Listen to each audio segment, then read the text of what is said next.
नमस्कार बच्चों। People as resources में हम लोग दूसरा वीडियो देख रहे हैं और इसमें हम लोग देखेंगे economic activities by men and women.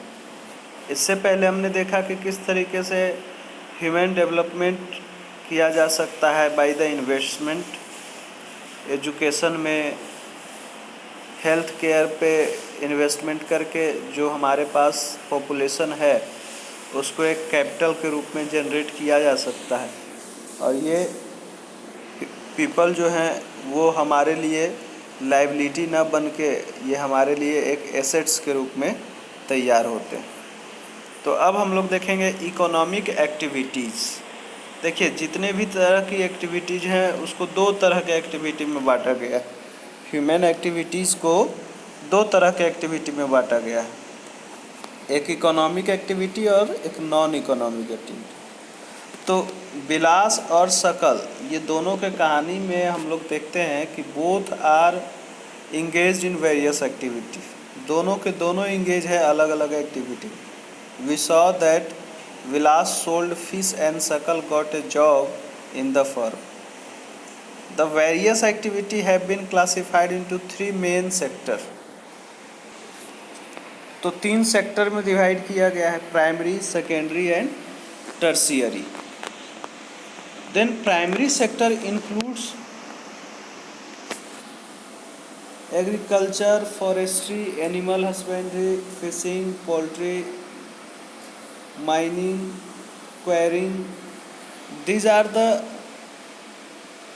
primary activities। Manufacturing is included in the secondary sector। Manufacturing जो है वो सेकेंडरी सेक्टर का एक्टिविटी है, क्योंकि मैन्युफैक्चरिंग में क्या होता है कि प्राइमरी सेक्टर के जो प्रोडक्ट होते हैं वो सेकेंडरी सेक्टर में रॉ मटेरियल के रूप में यूज होते हैं और वहाँ प्रोसेसिंग करके उसको एक नया गुड्स बनाया जाता है। तो इस तरीके से manufacturing is a secondary activity. Trade, transport, communication, banking, education, health, ये सारी चीज़ें जो है ये टर्शियरी एक्टिविटी में आती है। इंश्योरेंस सेक्टर, ये सभी टर्शियरी एक्टिविटी में आते हैं। क्यों? क्योंकि this activity provide the services to first sector और सेकेंड सेक्टर, यानी पहला और दूसरा एक्टिविटी को परफॉर्म करने वाले लोगों के लिए ये सर्विस प्रोवाइड करते हैं। The activity in this sector result in the production of goods and services. These activities and value to the national income। ये जो एक्टिविटीज़ हमने अभी देखा ये सब का नेशनल इनकम में कहीं ना कहीं योगदान है। And this activity are called economic activity. और चूँकि इससे इनकम हो रहा है और वो अपना नेशनल इनकम में पार्टिसिपेट कर रहे हैं, तो ये एक्टिविटी है जो इकोनॉमिक एक्टिविटी का है। इकोनॉमिक एक्टिविटी है टू पार्ट, एक है market activity and the second is non market activity. Market activity means that involve remuneration to any one who perform, that is activity perform for the pay और profit. It means market activities is directly related to economy and this activity involve for remuneration, that remuneration may be in the form of pay or profit। या कोई काम करता है तो उसके बदले में उसको वेजेस मिलता है, सैलरी मिलती है, या फिर अगर कोई काम करता है, बिजनेस करता है तो उसको उस बिजनेस में प्रॉफिट होता है। तो यहाँ पे बात आ रही है कि प्रॉफिट भी उसके लिए एक तरीके से रिम्यूनरेशन है। So this include production of goods or services including government services। Second is non market activities means the production for self consumption. ऐसा एक्टिविटी जिसमें प्रोडक्शन जो है वो सिर्फ और सिर्फ सेल्फ कंजम्पशन के लिए किया जाता है, यानी this can be consumption and processing of primary product and own account production of fixed assets. तो ये कंजम्पशन जो है यानी कि खर्च जो है, जितना भी प्रोडक्शन होता है सारा खर्च कर दिया जाता है उस व्यक्ति के द्वारा जो काम करता है। तो ज़्यादातर जो प्रोसेसिंग है प्राइमरी एक्टिविटी के प्रोडक्ट का, वो आपके नॉन मार्केट एक्टिविटीज़ में आते हैं, लेकिन वो सिर्फ और सिर्फ सेल्फ कंजम्पशन के लिए हो। तो अब यहाँ एक एक्टिविटी आपके लिए दिया गया है कि आप अपने गांव या कॉलोनी के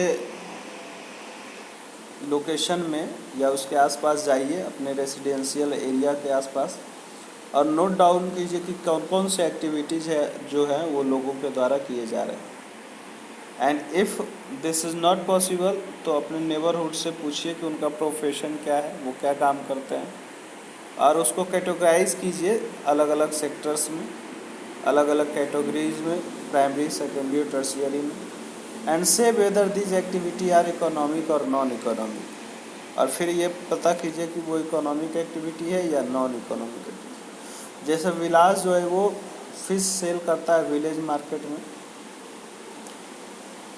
और एक है विलास जो है वो भोजन बनाता है अपने फैमिली के लिए। तो जो फिश सेल करता है तो इकोनॉमिक एक्टिविटी में आ जाएगा, लेकिन वो भोजन बनाता है अपने फैमिली के लिए, this is not economic activity.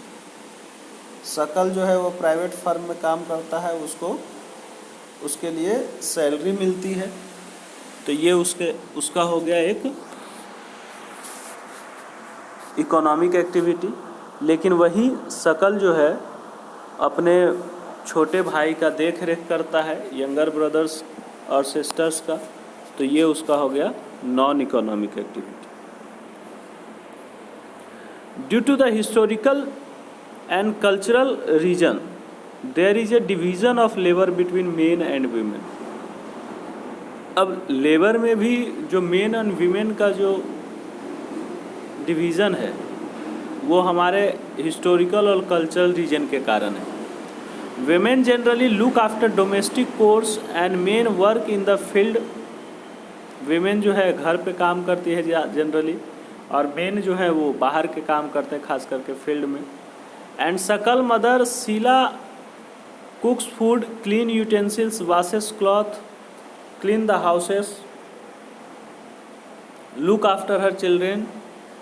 सकल की जो माँ शीला है वो भोजन भी बनाती है, बर्तन साफ़ करती है, कपड़े धोती है और घर को साफ़ सुथरा रखती है, फिर अपने बच्चे को देखती है। बट इतने सारे काम करने के बावजूद भी वो नॉन इकोनॉमिक एक्टिविटी में आता है।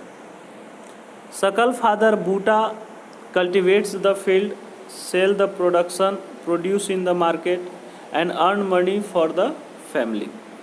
सकल के फादर जो हैं बूटा, वो फील्ड में कल्टिवेट करते हैं,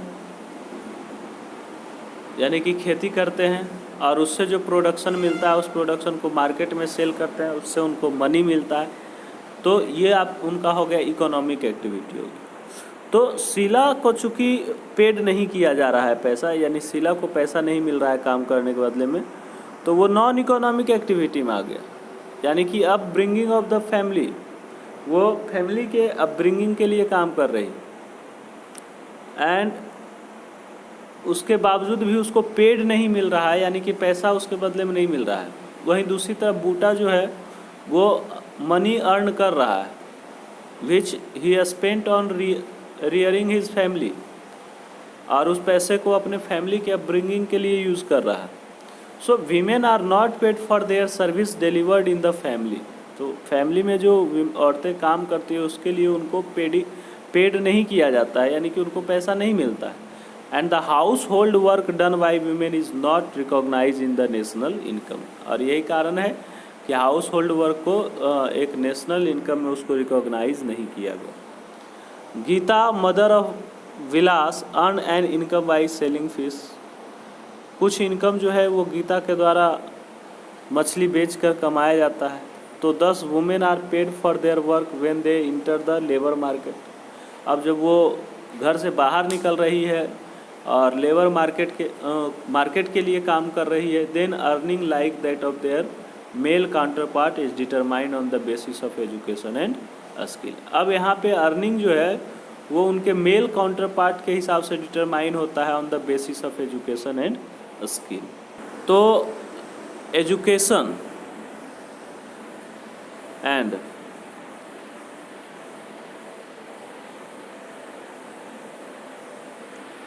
education help individual to make better use of the economic opportunity available before him.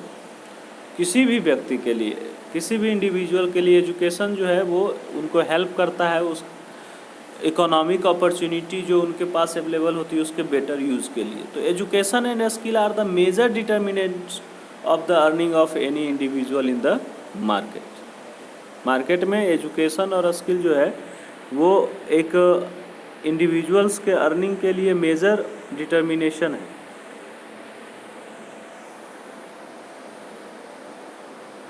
A majority of women have merged education and low skill for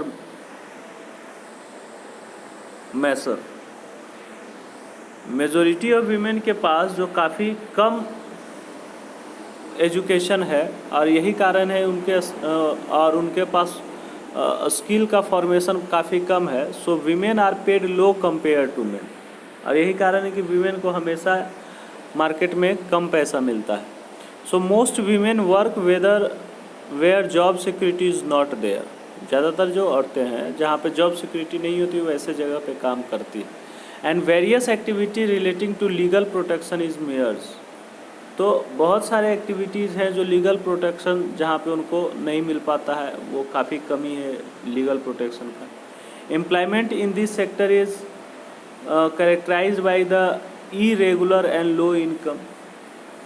यानी वीमेन जो है जहाँ उनका एम्प्लॉयमेंट होता है वहाँ लो इनकम और इरेगुलर एम्प्लॉयमेंट है। In this sector there is an absence of basic facilities like maternity leave, child care, social security system. तो इस तरीके से किसी भी तरीके की फैसिलिटी उसे नहीं मिल पाती है। And however women with high education and skill formation are paid at par the with the men. और जहाँ पे वीमेन में हाई एजुकेशन आ जाता है और जब वो हाई एजुकेशन के साथ जॉब में आती है तो चूँकि उसके पास फुल स्किल फॉर्मेशन का कैपेसिटी होता है तो उसको मेन के इक्वल वहाँ पे माना जाता है और उसको उसका बराबर पेड मिलता है। तो among the organise sector teaching and medical attract them the most. तो ऑर्गेनाइज सेक्टर में अगर आप देखें तो ज़्यादातर वीमेन जो है या तो टीचिंग में जाती है या फिर मेडिसिन में जाती है, यानी कि वो मेडिकल लाइन में जाती है। तो some women have entered administrative and other services including. अब क्या हुआ है कि धीरे धीरे बहुत सारे लोग एडमिनिस्ट्रेशन में भी आने लगे हैं। अब लगभग मैक्सिमम जो फील्ड है जिसमें वीमेन का पार्टिसिपेशन आ चुका है और अब इनकी संख्या धीरे धीरे बढ़ रही है। तो अपने सिस्टर से या अपने क्लासमेट से पूछिए कि she would like to take up as a career, किस तरीके के जॉब में वो अपना कैरियर बनाना चाहती है। तो आपको पता चल जाएगा। एक सर्वे आप कीजिए, 50 लड़कियों से पूछिए जो अभी पढ़ाई कर रही है 10th 11th 12th में कि वो आगे क्या करना चाहती है। तो आपको एक आइडिया मिल जाएगा कि किस तरीके का हमारा जो समाज है और बनना चाहता है। So the quality of population depends upon the literacy rate, health of a person indicated by life expectancy and a skill formation required by the people of the country। तो यहाँ पे कहा जा रहा है कि जो क्वालिटी ऑफ पॉपुलेशन है वो किस चीज़ पे डिपेंड करता है। Quality of population depend on literacy rate, health of a person, life expectancy, skill formation, ये सारे हैं जो डिटरमाइन करते हैं quality of population. So the quality of population ultimately decide the growth rate of the country, और जितना अच्छा quality होगा कंट्री का ग्रोथ उतना अच्छा होगा। Means illiterate and unhealthy population are a liability for the economy. अब देखिए, हम लोग शुरुआत में पढ़े थे कि पॉपुलेशन जो होता है एक लाइबिलिटी के तौर पे होता है, लेकिन अब इतने सारे चीज़ों को पढ़ने के बाद हम ये तो क्लियर हो गए हैं कि पॉपुलेशन नहीं बल्कि इलिटरेट और अनहेल्दी पॉपुलेशन जो है वो लाइबिलिटीज होता है इकोनॉमी के लिए। So literate and healthy population are an assets, और जो लिटरेट एंड हेल्दी पॉपुलेशन जो है वो है एसेट्स। तो चलिए एजुकेशन के बारे में हम बात कर लें, यानी कि how education help to in capital formation. तो Sakal's education in the initial year of his life bore him the fruits in the later years in the term of a good job and salary. Sakal के लिए जो initial year में उसको education मिलता है वो उसके लिए आगे आने वाले समय में गुड जॉब और सैलरी के साथ फ्रूटफुल होता है। And we saw education was an important input for the growth of Sakal, और हमने देखा कि जो इन्वेस्टमेंट उसके बचपन में उस पर किया गया है वो उसके ग्रोथ के लिए एक इम्पॉर्टेंट इनपुट के रूप में है। So it open new horizon for him, और इससे क्या हुआ कि उसके लिए एक नया कह सकते हैं कि रास्ता सामने आया, और उस नए रास्ते को उसने अपनाया, एक नया क्षेत्र उसको मिला और उसके लिए उसको नए एस्पायरेशन प्रोवाइड किए गए, डेवलप जो लाइफ का वैल्यू है वो उसका डेवलप हुआ। तो नॉट ओनली सकल, ये जो सकल को एजुकेशन मिल रहा है उससे सिर्फ सकल को ही फ़ायदा हुआ, बल्कि education contributes toward the growth of society also, यानी जहाँ वो रहता है उस सोसाइटी को भी उससे उसके एजुकेशन का फ़ायदा मिला। यानी आपके सोसाइटी में अगर कोई पढ़ा लिखा व्यक्ति है तो सिर्फ उस पढ़े लिखे व्यक्ति को फ़ायदा नहीं होता है, बल्कि आसपास के सोसाइटी को भी फ़ायदा होता है। तो it enhance the national income, cultural richness and increase the efficiency of governance. तो ये क्या करता है कि नेशनल इनकम को इन्हांस करता है एंड कल्चरल रिचनेस, हमारे जो कल्चर में जो समृद्धि है, कल्चर से भरपूर हमारा जो समाज है वो इंक्रीज़ करता है आपके एफिशिएंसी ऑफ गवर्नेंस को, यानी कि शासन करने की क्षमता को आपको इंक्रीज करता है। तो there is a provision made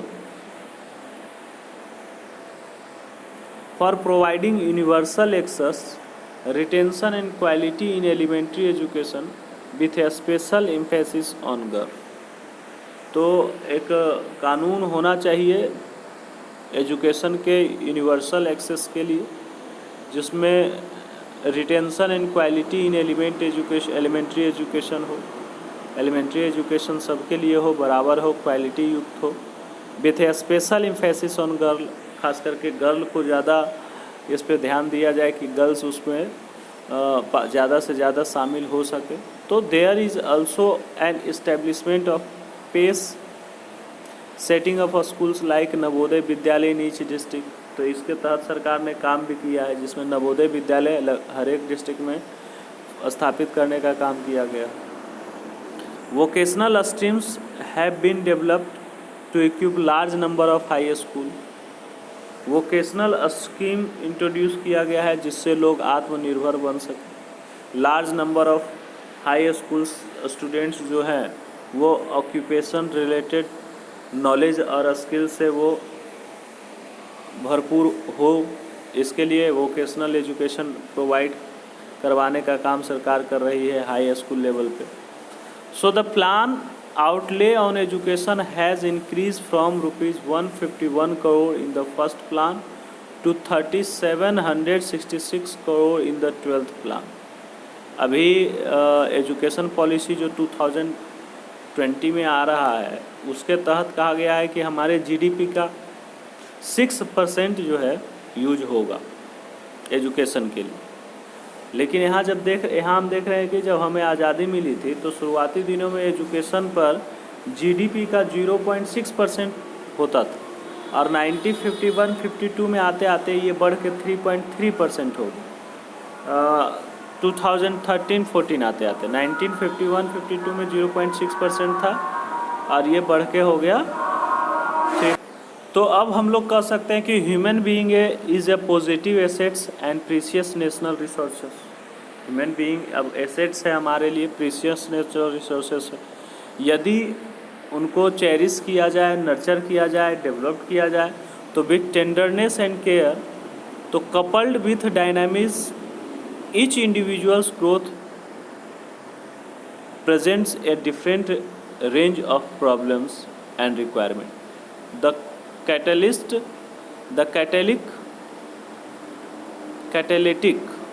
action of education in this complex and dynamic growth process needs to be planned meticulously and executed with great sensitivity.